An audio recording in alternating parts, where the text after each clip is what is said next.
Learn the most advanced recruiting techniques. Land the most desirable talent. Launch your company towards massive success. This is the Higher Power Radio Show with Rick Girard.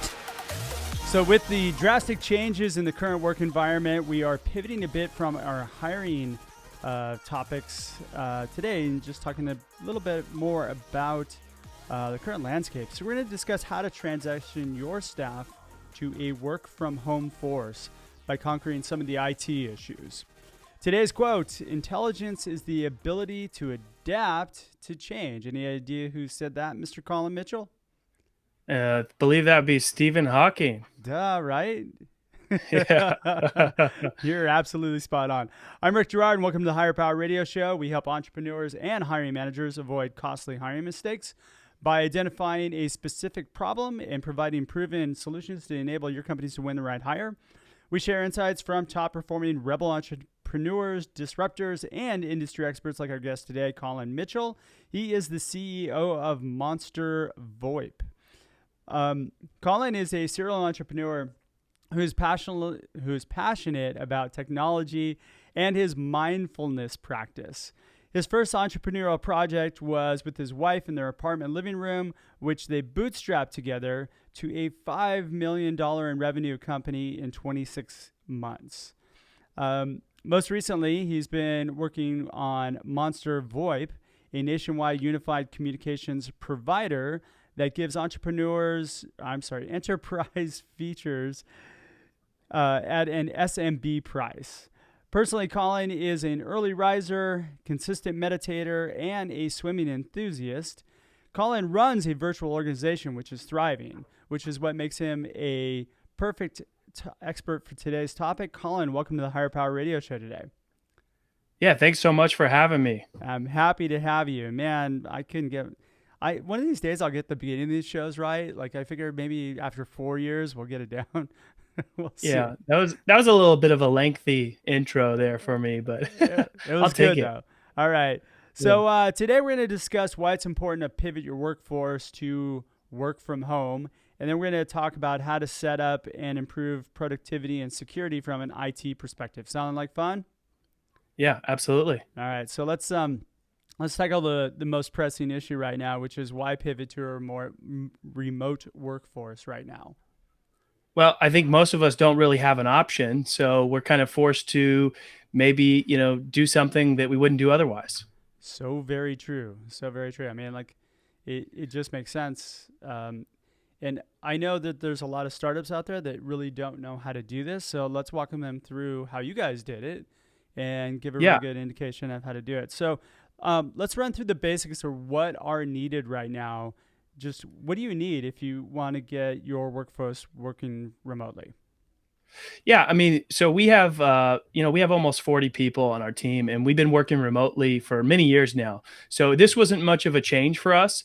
And there's things that we've picked up along the way that we found, that are absolutely necessary. I think two of the biggest concerns are obviously productivity and security. Sure. And some of the basics that you'll need is number one is, we really need to make sure that these remote workers have a strong internet connection because they're now going to be doing things, on their home network that they weren't before. And we want to make sure that the internet connection is going to be conducive for that. All right. So what is a strong internet connection? Yeah. So I think, like it really varies by provider. But if you had like 50 megs, I think that would be fine. And really, if you do have bandwidth restrictions, then it's going to be important to not do things like stream music while you're working if it's slowing down your activities that you need to do to get your job done. I would imagine, though, as more and more people are going to be working from home, that we're going to have bandwidth issues. Yeah, and I think that the ISPs are probably prepared for that, and I would expect that they're taking measures, knowing that people are going to be calling to improve their, current internet plan. Upgrade. And so an upgrade is probably a good idea if you're going to be doing. Actually, well, if you're streaming, right? If you're actually doing video conferencing and that other stuff, you need probably a higher bandwidth to avoid any issues. Yeah, so if you're using things like Zoom and you're streaming and you're also in your CRM and you have your messaging apps and you're doing, lots of things that are, requiring bandwidth, then looking into upgrading might be important. I think that it would be nice if, employers, offer some sort of stipend for those that do need to upgrade the internet. And, it's really, I've been watching the last, couple of weeks now how companies are starting to offer things that they weren't before, to Yeah. support this type of thing. So it'd really be nice if the internet providers really stepped up and, offered to increase internet speed or give special discounts during this time, because it's Ooh, really that would important that be we all come great. together and, help each other out. Yeah, most definitely. I think that would be awesome. Hey, you know what is really a cool side effect of this whole thing is I don't see a whole lot of job ads for like ping pong tables and foosball tables anymore. Like that's not really a big thing anymore. That might No, kill that whole I thing think for that, us. well, even if those ads are running, I think that they're getting lost in the feeds by the message that everybody's seeing. Yeah, most definitely. All right, so but from a bandwidth perspective, if I'm working from home, I need to be able to have Zoom. Like, at what level do you know what level like we should be looking at? Yeah, I think if you had like 50 megs, you would be Okay. fine. One of the things that's really funny about internet service providers is the same speed that you would get in a business environment typically costs more than what you would get on a residential plan for the same speed internet. Sure. So so it's actually not going to be like crazy expensive for you to upgrade your internet plan to make sure that you have the proper speed to do your job. So if you have 50 megs, you should be fine. And, I wouldn't say necessarily just jump to spending more money, especially in times like this, right? Test it out, do your job. If you're having some challenges, reach out to your internet provider, see what they can do. Reach out to your leadership, see if they can help you, with that, what that cost is going to be to make sure that you can do your job. So most companies right now they're already providing a laptop, right? So you've already got that covered. There's not really that many additional costs that you'd have to incur other than maybe just an upgrade in the internet. What about communications from a phone perspective? Yeah, so just to kind of go back to the laptop, as long as you have a good laptop that's dual core, or, at least 5 gigs of RAM, that should be sufficient to do your job. And then from a productivity standpoint, you might want to, if you're using a VoIP phone solution, you want to make sure that you're able to get a application on your laptop or on your mobile device, depending on how you're going to make your business calls. And then one thing that's huge too, things that you just don't think about is you want to make sure you have a noise canceling headset as well, Oh right? yeah. Because kids are home, right? So if you're trying to do your job and you got the toddlers in the background or the dog barking, it's going to make it really hard to get things done. That is so very true. All right, you're listening to the Higher Power Radio Show. I'm Rick Girard, and for our podcast listeners, we're going to take a quick educational moment from our sponsors. Check out what we do at stridesearch.com. There you'll find additional content and resources and information on how you can book me for your next meeting or conference. Like, there's no conferences going on right now. Virtual conference. Yeah, virtual conference. Sounds great. Yeah. Our guest today is Colin Mitchell. He is the head of growth for Monster. Is it VoIP or VoIP? How do you pronounce it? Monster VoIP. Yeah. Monster VoIP. All right. And we're talking about how to bring your employees and set them up from a perspective to get them to work from home. God. All right. So let's talk about the tools that are needed. Yeah. So, we first started with your internet connection, right? Make sure you got a stable internet connection.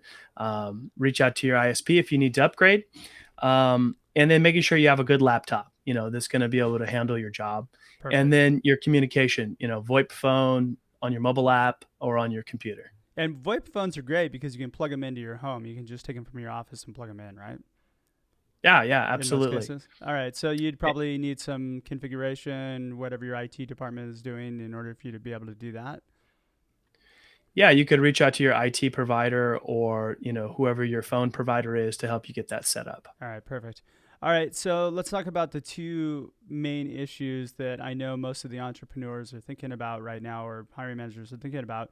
One, you let people work from home, you have productivity concerns, right? And then the secondarily would be security. What about my data integrity? So let's tackle those. Yeah. Let's start with productivity.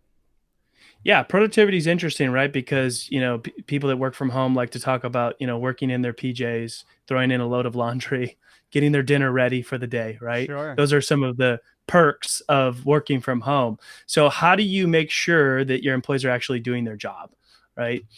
Which, was a concern for us early on. And, we found that there's tools out there that really help you with this. So it's essentially a tracking software, and it tracks the sites and links that they visit. And maybe that's, a little big brother-ish, but we're paying people to do a job and we want to make sure that they're doing it. So in addition to tracking those links, it also takes a screenshot of their computer every 5 minutes. So you can see what they're working on. And in addition to that, they can also clock in with that tool. So once they start their job, they clock in, and then once they stop, they clock out there. That's perfect. And then you can at least have the monitoring of what's happening. Hey, look at it. It's a work computer, right? So you should be able to see what's going on your work computer. What tracking software do you guys use?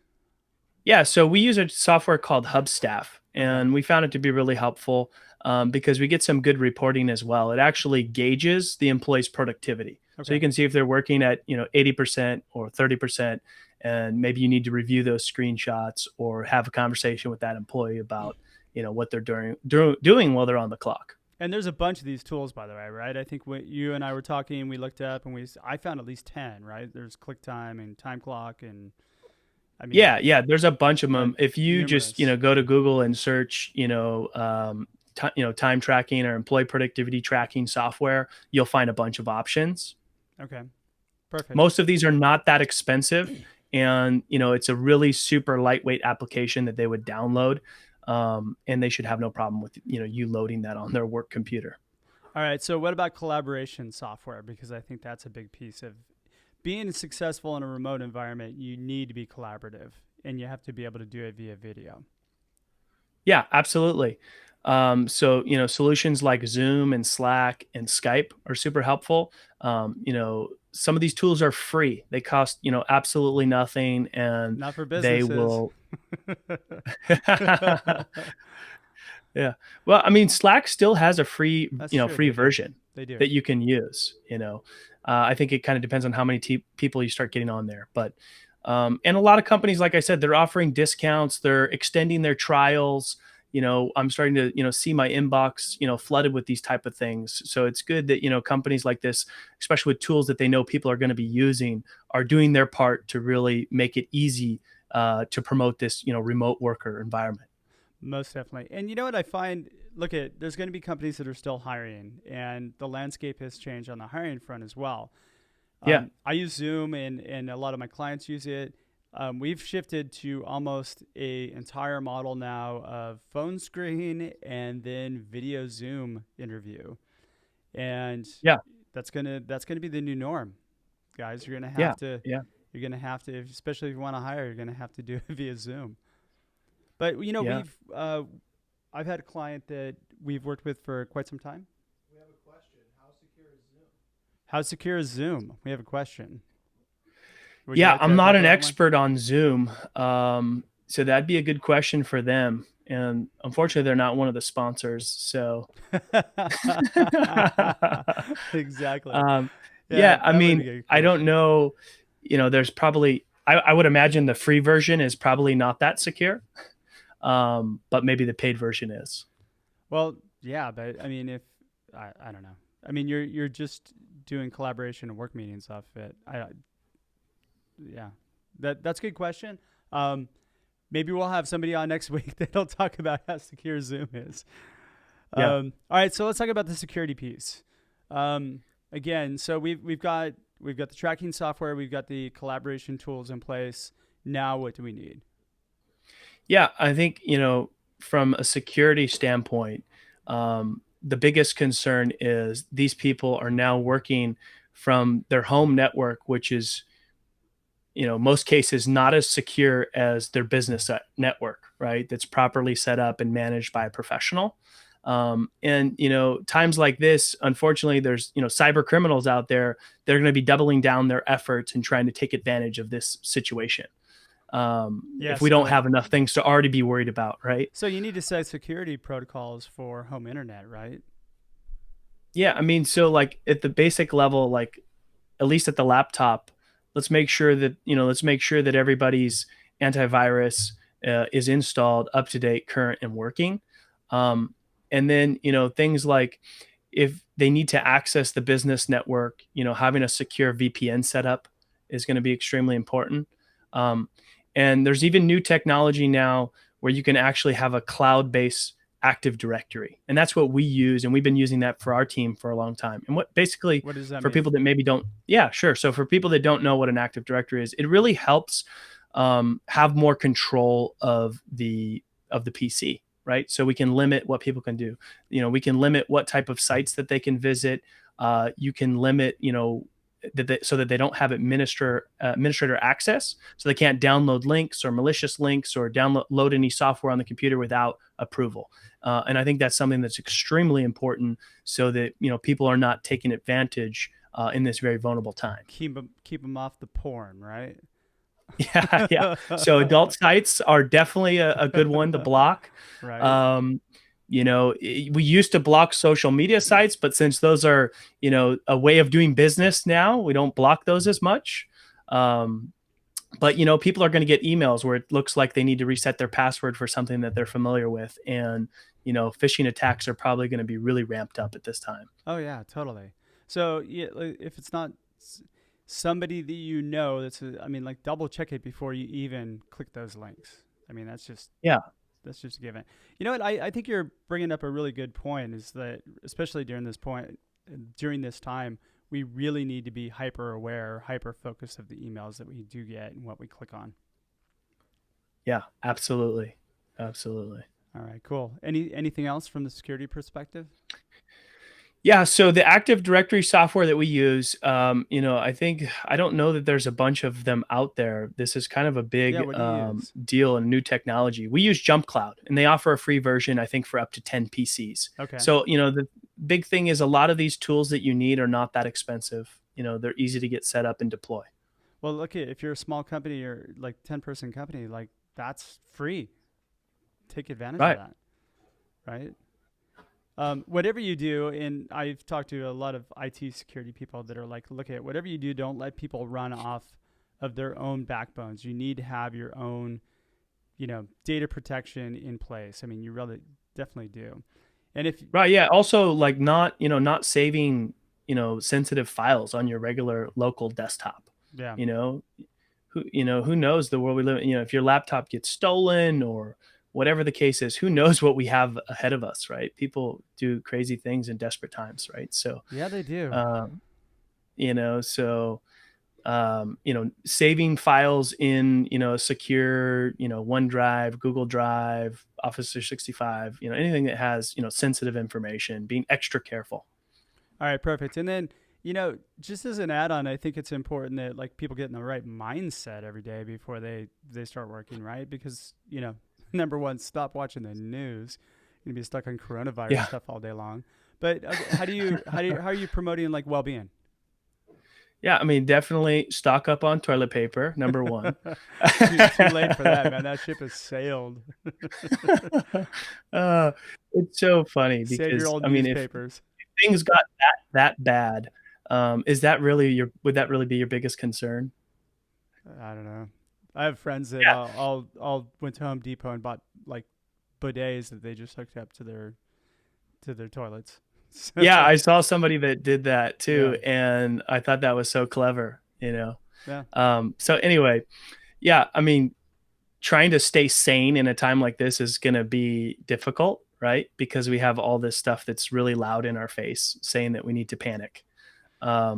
So there's simple things that you can do. These are things that I practice myself. Yeah. And just really, anything that you're currently doing, just really ramp up on that and stay committed, to doing whatever it is you do to keep you sane. If it's yoga, if it's meditation, if it's going for a walk around the block, whatever it is.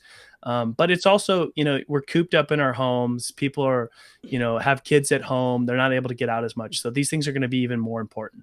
Yeah, right? especially if you're collaborating too. I think it's important that you get dressed up like you would be going to work. Don't stay in your jam. I mean, you can have pajamas from the bottom down. I mean, I'm wearing my pajamas right now. You can't see, but but why not dress the same way and like just keep things normal? Yeah, I think that's a super valid point. Get up and get dressed, take a shower, brush your teeth, make your bed, do these simple things that you would do just like as if you were going into the office. Yep. But, also have a plan, right? Have a schedule. If you're going to take short breaks, have that mapped out in your day, so that it's not as easy for you to get distracted with throwing a load of laundry in or, preparing your dinner or things like that. Making lunch and then watching Oprah and then you're done, right? Actually, Oprah's then not anyway. I guess it's Dr. Phil now, right? I don't know. I don't watch any of this stuff. I mean, that or getting stuck on your social media feed, right? Yeah. Like, oh my gosh, hours passed. Exactly. Gotten no work done. 100%. Yeah. So for me, like taking short walks, standing up, if you can make a makeshift, standing desk at home with whatever you have, and taking short breaks, walk around the block, things like that. Or grab your standing desk from the office and bring it home with you if your boss will let you do it, right? Lots of people. Yeah, absolutely. All right, so we're just about getting close on time. Colin, what would be like 2 or 3 key takeaways you can give the audience so they can plug into their business today? Yeah, absolutely. I think that the big, key is to really, focus on productivity and security, right? Making sure that your teams are set up for success and focusing on those 2 things. And the big thing to know is that these things are super easy to implement, and they're not that expensive, and some of them are even free. And which would lead me to the next question. And they could probably reach out to you, or we can have a link here where you can help put something together and share that with them. Yeah, I'm more than willing to help. Anything that I can do to help people during these times, I'm more than happy to. People can DM me, call me, text me. You can take my number. It's 424-367-1880. Call, text. I'm more than happy to answer any questions. We've been running a remote team for many years with a lot of success. Awesome. All right. And then what's the best way in which members of the audience can find you and, via online? Yeah, they can find me on LinkedIn, or they can also email me as well. Collin, Collin @monstervoip.com. All right. Well, and we'll have all those in the show notes. Man, thanks so much, Colin, for your time investment today. And I want to welcome you to the Higher Power Radio community. I also want to thank our listening audience for tuning into this week's episode of Higher Power. A quick thanks to our sponsor, Vidori, and to our team, our engineer, Christopher Decker, our producers, Andrea Ballin, Ayla Girard. If you're listening to the podcast, please subscribe, review, and share. We are listening. We love your feedback, and we're just trying to make the show better for you. You can also join the Higher Power Radio community at Higher. That's HIRE, Power, POWER, radio, RADIO.com. Or you can send me an email at rick@stridesearch.com. Tune in next week. Our guest is going to be Chris Wood. He's the Director of Recruiting for Rise Recruitment and the Managing Director of the Recruitment Collective. I'm your host, Rick Girard, and you've been listening to the Higher Power Radio Show. Aloha.